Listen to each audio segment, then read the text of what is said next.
Hello everyone, I'm here again to talk about Venus again, but this time we're going to be talking about Venus falling into the 12 houses in Synastry. So for those that don't know, my name's Jamila. I'm not going to get into me and all of that. You can check out my channel if you're interested. I don't really want to bombard anyone with me. I'm just here to share content, astrology content, and my knowledge and so forth, just to help people, Anyway, so let's start with Venus. So when we have Venus, when someone's Venus, bearing in mind as well, I know it can play out differently with the planet falling into your house and how you feel and vice versa. But nevertheless, sometimes it can play out for both people, not just one side, not just for the planet person, but for the house person as well. So bear that in mind. Everyone's situation is different. Also, I want to mention the fact of that, which I'll go into a bit as well. It's not going to always be roses and dandelions. Everyone's Venus will be aspected differently. So I'm talking about the general interaction of what happens in Synastry. It could play out either or, no house is perfect. No Venus placement is perfect. Nothing's perfect, There's no black and white. There's the gray area. Well, there's black and white, but there's the yin and yang, and obviously there's in between. And we have to have balance, We have to have the good and the bad to create that balance. So regardless of anything, let's get into Venus in your first house in Synastry. So often or not, when someone's Venus falls into your first house, you will feel seen because it's the first house, is where your ascendant falls. So you may find, that you have some sense of similarities as well is in that aspect. But regardless, you'll feel seen, attractive, and admired around them. So you'll feel so, center stage. There you bring out your charm, and they may be physically drawn to you right away. So it's like an instant attraction, so to speak. Sorry, guys, I'm just maneuvering around whilst I do this. And then I also want to mention is that you feel more confident and magnetic in their presence as well. So say you're someone that, you've never been quite bold, like you've never felt you were attractive, especially if you've got Chiron in your first house or Chiron in Aries. You may have felt like the underdog maybe growing up, maybe a few people made jokes about you or clowned you, or you just had insecurities in general. There was no reason for it, but you just felt insecure. Having someone's Venus fall in your first house, you can feel like a part of you in a way is being healed, not literally, but it could play out, it all depends on the aspects involved. All right. So so a strong indicator of this mutual attraction is often something like, I like your vibe, I like the way you do this, or I like the way you dress, or there's an admiration there. They may compliment the way you look, the way you dress and so forth. And even just not just with that, just your demeanor, your aura, and it could be vice versa as well. Of course, on the flip side of that, it could be someone that falls into your first house, their Venus falls into your first house, and they're criticizing you, they're very critical of you. They make jokes or they insult you about how the way you look or how you can improve. And maybe there is a part of you that could improve your dress sense. I don't know, like it all depends on how you see it. So let's move on to Venus in your second house. So when someone's Venus falls into your second house, they value your worth emotionally and materially. It's not just, they don't just see you as like a handbag. One moment, guys, I'm going to go sort my toddler out. I'll be right back. Okay, guys, I'm back. So as I mentioned before, they value your worth emotionally and materially. They see you as someone stable, and someone maybe materialistically, maybe you are stable, but even so, you don't need to be rich to be stable. It's just that you have your ducks in a row. So, yeah. And then you may also feel cherished or even spoiled by this person with their Venus being in your second house. They may just indulge you in gifts, buy you nice things, give you money. They really go all out and all in, and it can be both ways as well. Having someone's Venus in your second house can spark a financial collaboration as well, or love that feels grounded and sensual. Sorry, this child. Anyway, so you'll feel appreciated just for being you, like you don't need to be no one flamboyant, or, because this person's going to make you feel valued. You're going to feel seen and acknowledged, like your needs will be met. Probably in all areas when it comes to Venus being in your second house, because this is a Taurus energy, right? It's Venus. So, yeah. But yeah, you could go into business with this person, for example, or say you're like an artist, you paint or you do something that could, like a creative outlet, which you could make money from. This person could help you with that, support you with that, or tell you like, look, I really feel like you could do this, or they'll show you, your value, like they'll, this is valuable, you can make something out of this. So, but of course, on the flip side of that, this could be someone that takes advantage of you, emotionally, always expecting you to be there, like an emotional clutch, or they could take advantage of you as well materially, start requesting or asking for money, stuff like that. Stop doing that, please.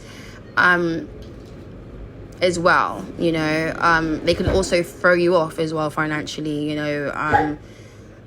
as well. Maybe they make you feel less valued, like you don't mean nothing, and so forth. Cool. So let's move on to Venus in your third house. When someone's Venus falls into your third house, they love the way you think and communicate. The way you talk is just, it's soothing, it's therapeutic. They may even find the way you speak and think healing in a way. There'll definitely be like flirty texts between you and them, late night conversations, and mental stimulation will feel easy here. Like conversations will feel easy, they won't feel forced. For example, say you're someone that doesn't often text, like you're not a texter. With someone's Venus falling into your third house, it's different, it changes. It's you find yourself wanting to text, wanting to talk to them all the time, especially if you're someone that's quite reserved. Yeah, that could be the case. Another thing is that you may also go on, little short trips, little short things that are within the area or not far, where you're leaving the country. You may go on little drives, like locally, as well. And you may have like a mutual love for cars, maybe, because Venus is in the third house, as well. Very playful with this placement, very childlike. You may bond as well over shared like ideas, humor, and cultural references as well. But love definitely grows through conversations, play, and curiosity. It's very Gemini-like, so because it's the third house. So yeah. Okie dokie. So but of course, again, on the flip side of that, Venus and someone's Venus falling in your third house, maybe conversations are dry, boring, stale. Sorry. Stiff, yeah. Because if Venus is badly aspected, like say for example, someone's Venus squares Mercury and then it lands in your third house, like this person may not be the best with communicating how they feel, but I guess that's more than Moon square and Mercury, but still, it's how you give and receive love, regardless of anything. But you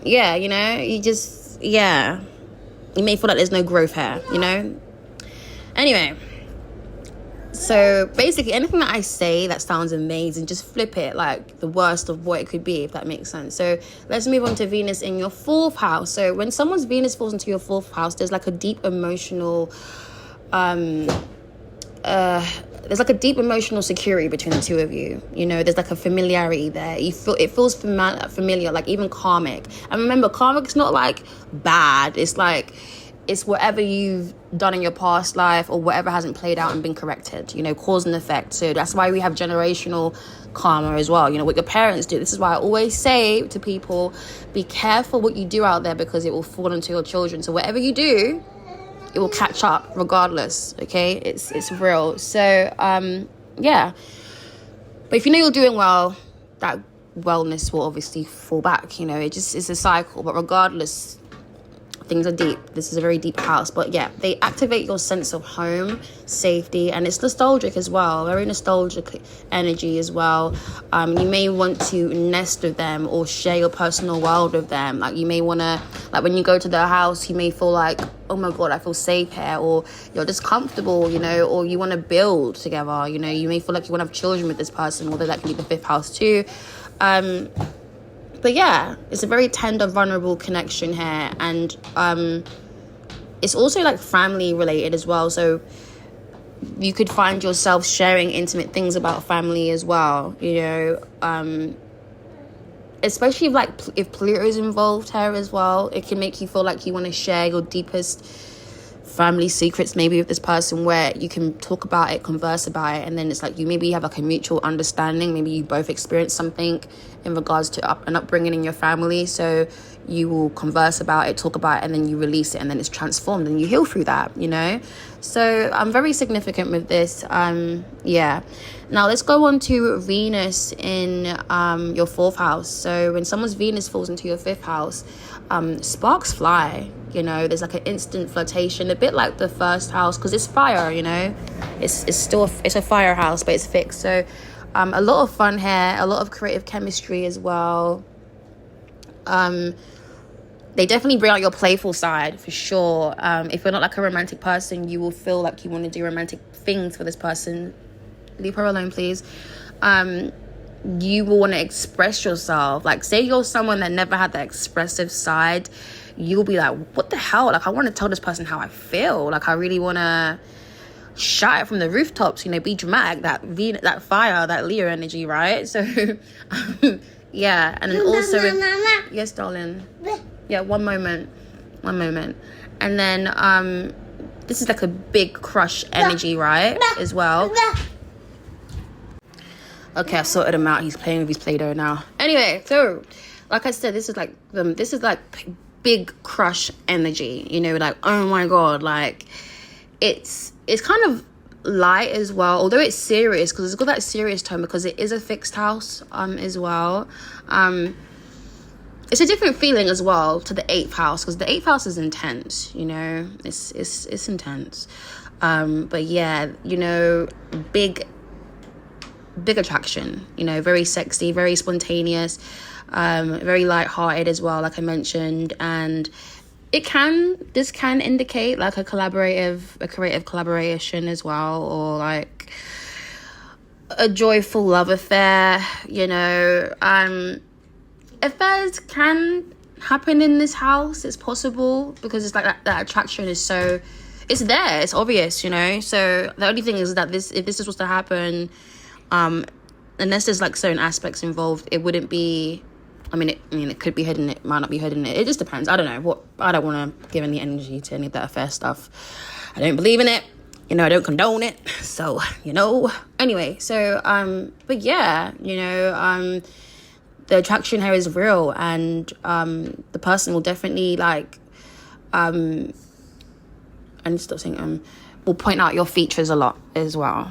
You know, especially if you have nice hair, they'll be like, oh my God, you have amazing hair, or your face is amazing.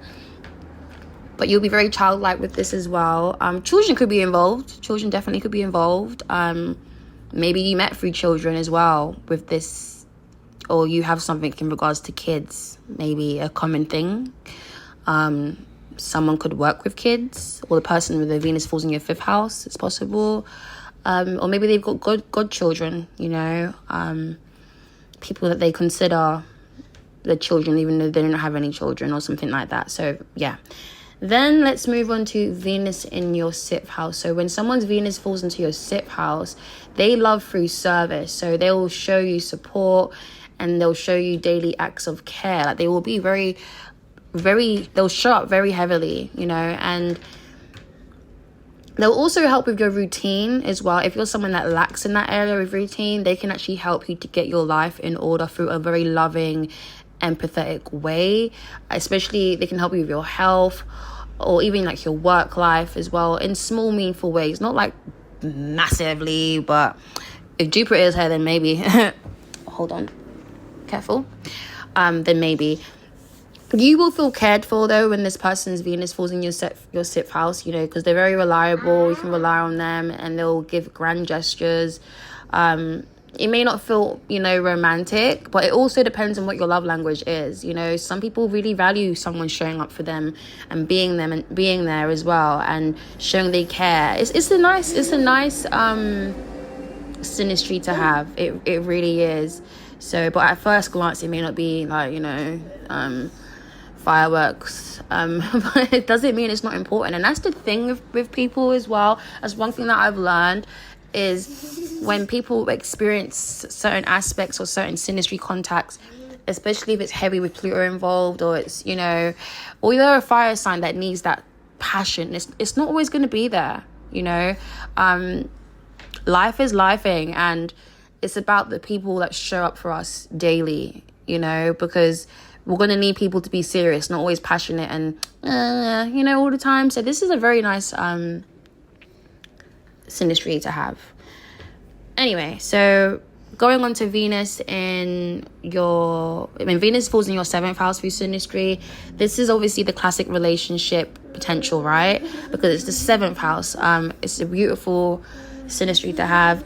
They fit your ideal partner. You know, when you meet this person, it could be very you could idolize them, like, wow, like, you're the person I've been manifesting, like, you're the person I've been, if I could draw you or write you down on paper, like, you're it. Yes, darling. Yeah, you have to roll it, Baba. There you go. Give it a good roll. If you can't use the handles. Yeah. So, yeah, here we go. So they also, you also see them as, like, you know, your boyfriend, your girlfriend, your husband, your wife. You see them as that, they got that potential, they have that material where you're like, you know, I can actually see myself settling down with this person, or I can see myself marrying them, having a future with them. Do you want that as well? Where's the heart gone? Oh, it's there. Anyway, but there's also a sense of harmony as well, compatibility and a mutual attraction. It's very mutual. It's not, but again, like I said, this is general. Okay, if there's other things involved, it could be one-sided. You know, you could feel like one person can feel like, oh my god, that's my person, but the other person's like, nah, I'm sorry, you're not my person. I don't see what you see. No, I'm not gonna marry you. I will never be your wife. I will never be your husband. You know, it just depends. That's funny though. Sorry guys, I'm so childish. But yeah, but with this though, this is like a missing puzzle. So this is a placement that feels like, you know, you complete me for better or for worse. But like I said, it just all depends. That's the thing with astrology. It's not just, you know, straightforward. Anyway, let's go on to Venus in your 8th house. I know everyone's going to love this one. So I just want to mention too, I am going to be doing the signs individually, but I want you to do like a all thing as well. Anyway, so when someone's Venus falls into your 8th house, things are deep, magnetic, even obsessive. Like, you just feel like, oh my god, I can't breathe, but I can breathe, you know. They definitely do trigger your desires that you may have not even knew that you had, or because usually it's all unconscious, right? You're not even, they come around and they just, you feel alive. But yeah, they will trigger your desires, they're your shadow, and yeah, things can definitely feel intense and transformative as well, or even taboo as well. There's like a soul level hunger here, and there's a lot of emotional intimacy as well, that meets like a sexual depth. There could be power struggles as well, definitely, for sure. You know, one person could feel like they want to have the upper hand and so forth and whatnot. One second, sorry guys. I don't know where that went. I'm gonna have to give you another one. But yeah, so like I mentioned, there could be power struggles, definitely, in regards to money as well. So be careful with this as well, especially if someone is trying to like overpower you for your money as well, or take from you and, you know, manipulate you and play with you. Just be careful. because it can turn nasty with this placement, especially if either or both has unhealed wounds or unhealed emotional baggage. You definitely can sabotage, but at the same time, you could definitely evolve and transform one another, and you become really close. You know, you merge so well with one another that there's no longer you and I. It's just a togetherness as well. Can you stop making that much noise, please, darling? So, what else? Yeah, like you become one. Anyway, let's go on to Venus in the ninth house. So when Venus falls into your ninth house, this person will open up your world mentally, spiritually, and culturally. Like, you will learn so much from this person, and love feels like an adventure or a quest, you know, a quest for meaning. And you don't need to go on no massive adventures. It's just when you're with this person, it's like, oh my God, like it just feels so exotic. You know, it's different. You may share beliefs, travel dreams, or philosophical, you know, talks. You may have that in common, or maybe you could challenge one another as well, where you learn to not be so rigid and fixed in the way you think, or the way you even go about sharing your philosophy and your knowledge as well. But things here are very expansive. They're fun and they're optimistic, very lighthearted. If anything happens, it's not going to be, unless there's other stuff involved, of course, but there's not going to be a grudge held, you know. It's going to be, it doesn't matter, let's just get on with it, you know, we're having fun. The only thing with this is that it may not end in commitment, it may not stay long, because, you know, with this Venus placement, they do appreciate and they do value their freedom. But again, it's not all, you know, black and white. It just all depends as well. So let's go on to Venus in your 10th house. So when someone's Venus falls into your 10th house, you admire them, because this is the 10th house. This is someone that you might feel like has authority, or someone that has status maybe. Doesn't have to be. It's just someone that you feel like, you know, there's someone of importance, you know, and this person could help you to achieve your goals, because this is a 10th house, this is a career house, and this can be a power couple as well, you know, or someone you just deeply respect, but this could definitely be a power couple synastry, you know, that you could have in your chart, where you could really build together. You could create something very beautiful together as well, that's in the world, that transforms people. For example, say you're like a surgeon, for example, you know, where you change someone's face, you know, their body. You and your partner, say you're both surgeons, you know, or say one person knows how to run a business and then one person's a surgeon. You come together, you build that business, you make money, and, you know, all of that great stuff. So that can happen. But love is connected to reputation, career, or long-term plans. You know,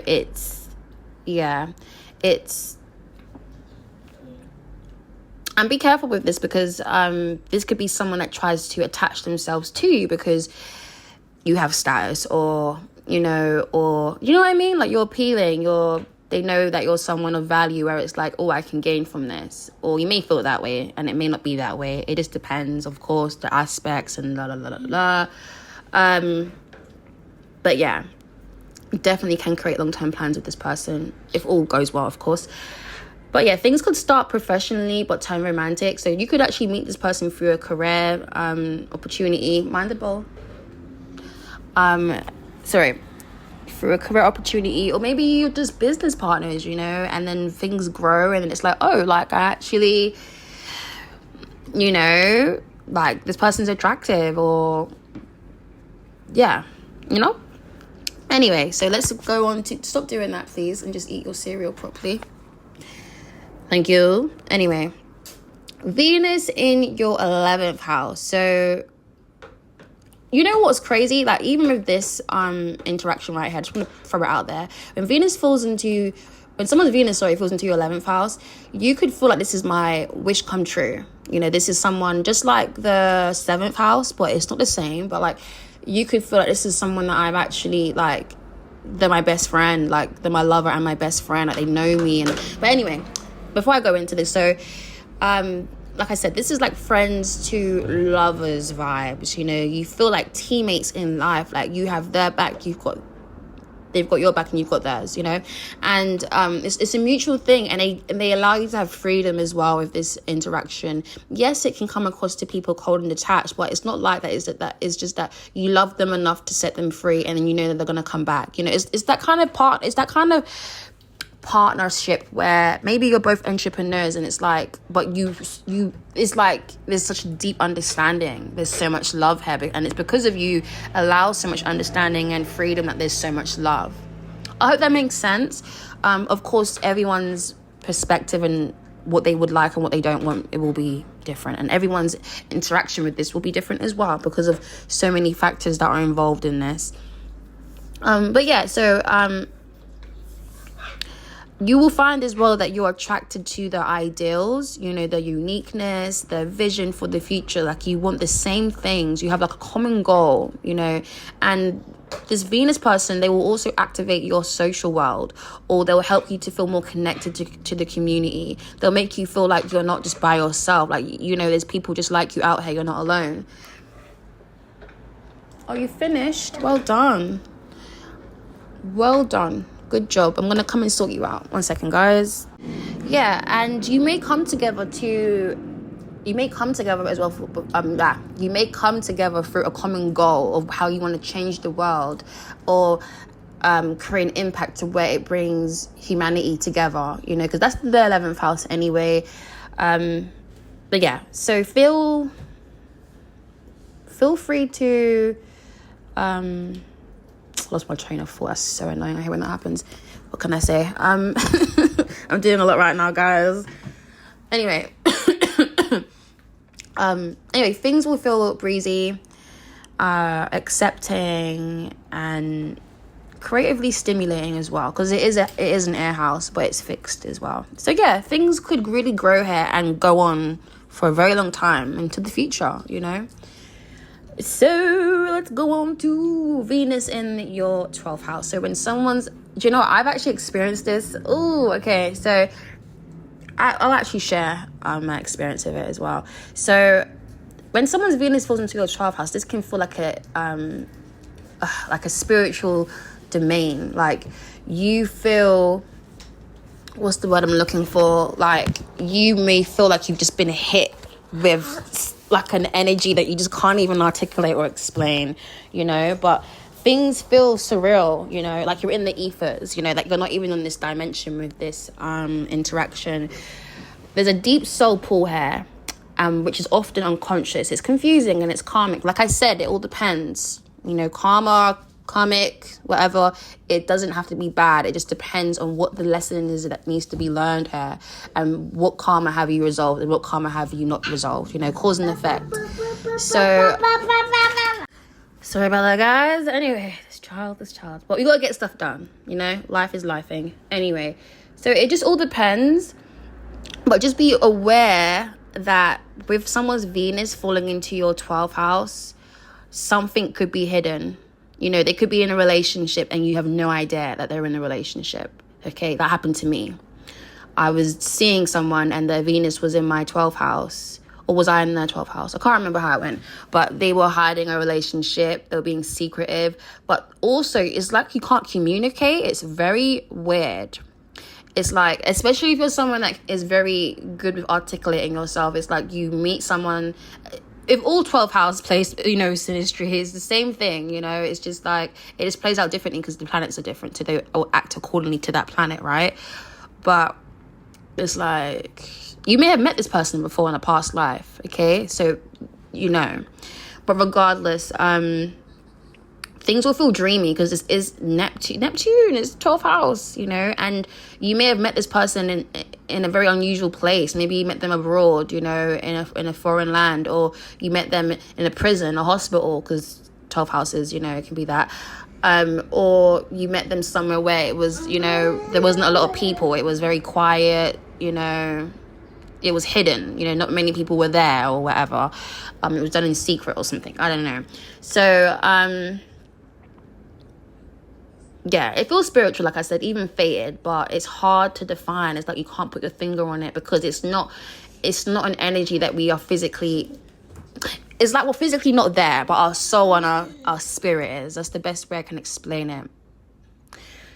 Very 5D. But like I said, love can be hidden here. It can be a secret and a full-on projection. Like someone could project heavily on you, their own insecurities, their own foul play, and their own idolization of you, even if it's not true, because often than not the person doesn't see you clearly. They it's like they're making up stuff in their head sometimes, and they're projecting it on you. They're seeing you how they want to see you, not how you want them to see you. So that can happen with Venus in the 12th house here. And it can be an affair, an affair that's hidden, that's done in secret. Like no one even knows about you. You're never seen out in public with this person. It's always done in the dark, But just be very careful, because this person could be manipulating you, leading you on, lying to you, deceiving you. But like I said, there's a very, and when I say very thin line between the realms of reality and the ethers. So just use discernment. If you don't feel comfortable and you feel like seriously, don't allow your paranoia, because it can trigger paranoia if you haven't healed your fears, right? Because you could be someone that's you've been involved where there's been an infidelity, where you've been cheated on, you've been deceived. Okay, so say that's happened to you, and then you meet someone and you have this synastry, and because you haven't healed that, because things are gonna happen, you can't allow past events to scar you for life. You can allow yourself to be the victim of that, or you can just be like, you know what, it wasn't about me, it was about them. Because 9 times out of 10, when people act in unusual ways or whatever the situation may be, it's because they've got things that they need to resolve within them. So don't allow your past relationships, and this is for everyone, regardless of what your Venus synastry is, and just in general, don't allow people that have hurt you, disrespected you, disregard you, ghost you, whatever it is they did to make you feel humiliated. Don't allow that to dictate your next relationship. There are nice people out there. There are stable people out there. There are emotionally mature people out there. But the thing is, a lot of us go out there looking. Don't look. Attract. Just do your own thing. Mind your own business. When it's for you, it's for you. Sometimes you're not ready for a relationship, even though you may want one, because spiritually, maybe you're not ready for one because you haven't done the work. A lot of us don't want to do the work. And with this placement, with water houses as well, especially like the 4th, the 12th, the 8th, you have to do the inner work, or whatever's unresolved, it will come out, it will play out, or a lesson will keep coming out to be learned until you've learned it. So I just wanted to share that with you guys, because with this 12th house, with Venus being in your 12th house, they may reflect, like I mentioned, they're going to reflect your hidden desires, or your capacity for unconditional love, because this can be an unconditional love play out as well. You can feel loved, and this is the thing, this could be, don't be a pushover, because this is the thing as well, like with Venus in the 12th house, you could be someone that accepts this person over and over and over and over and over and over again, but they're just literally, they're draining you dry. They're not doing anything for you because you idolize them. You have them on this pedestal because you see the potential. Don't fall in love with the potential. Fall in love with what they are right now, and be real. And would you fall in love with that? Do you know what I mean? So I just wanted to share that with you. So because I've dealt with that. I've dealt with someone being I can't remember how it played out. There was a lot of 12th house synastry anyway, and I had to learn a very important lesson, but I learned. I felt humiliated, but I learned from it, and I'm very strong in my boundaries, my discernment, my intuition as well. So that's all I've got to say. That's Venus in the 12th house, guys. So I hope you enjoyed what I had to say. I do apologize for the noise, but look, my life, no one's life is perfect, and I would never want to give anyone that perception that my life is perfect. I have a life just like you guys. Things happen. It doesn't matter what money you have or whatever it is. You still have a life like everybody else. You still are, it's very possible for things to happen to you regardless of anything, okay? And obviously I work from home, I've got my business and stuff, so there'll be noise in the background sometimes. Anyway, Take care, guys. Feel free to share your experiences in the comments below. But yeah, just skip if there was any noise. I apologize, but like I said again, this is my life, and usually I would record at nighttime when my little one's asleep, but I thought, you know what, like, it is where it is. You know, people that appreciate me and understand how life is won't take offense to the noise. You know, it is where it is. Anyway, take care, guys. Don't forget to like and to subscribe as well if you resonate with this and you vibe with me. Take care, and I'll speak to you guys soon. All the best. Bye.